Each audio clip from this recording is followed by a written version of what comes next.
Hi, my name is Merlin and I work at Aardman Animations. Aardman is a studio where we make amazing films, and I'm here to help you make your own animation at home. Last time, I spoke about where ideas come from and how you make your idea make sense on a piece of paper. Today we're going to be looking at where the animation actually happens, where the characters stand, the world they live in, and we call that the set or the location. And we're also going to be looking at anything that the character might touch or play with, and we call those the props. So let's have a look at Morph. Morph lives on a desktop in an artist's studio, and the things that he has are just everyday objects. I think the best way of showing this to you is if I actually take you down to the studio and we have a look at the real thing. Let's go.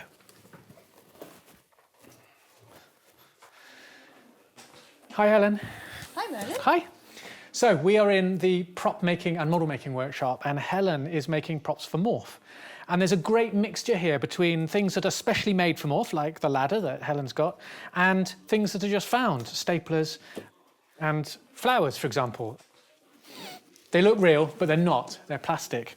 And it's so that they don't wilt on the studio. So the plastic flowers will last, they'll stay in the right position, and they look great too. I'm heading to the studio floor now. Is it okay if I take these with me? Yeah, that'd be great. Great, thank you very much. Okay, let's go to the studio. Right, there. Now this is the Morph set, and it's being prepared for the animator to come on and actually animate. But you can see all the props. Look, right here, this is Morph's house, and it is a wooden box. I love the fact that even on Morph, props are being made out of everyday objects that you could see and use around the house.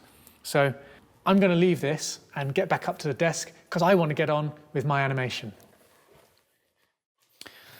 So you've seen how it goes in the studio itself.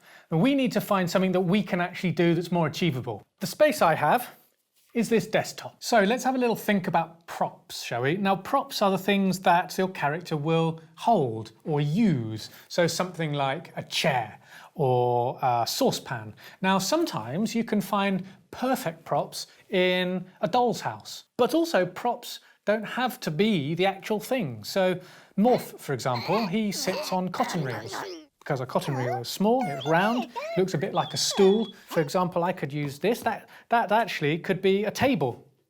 A table doesn't have to look like a table, as long as it does the job of a table, and you can put things on it. So now I've got the table, I think like one of these buttons here, that looks like it could make a nice plate. And I've got another one. Oh no, that button looks like it might be a cake.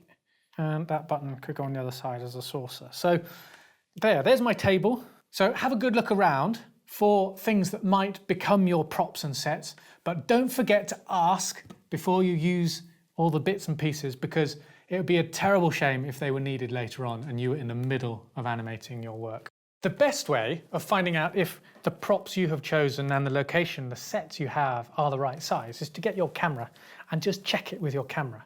So I'm looking at this thinking, actually, you know, the background, well, I like the way it looks, but it's really quite busy.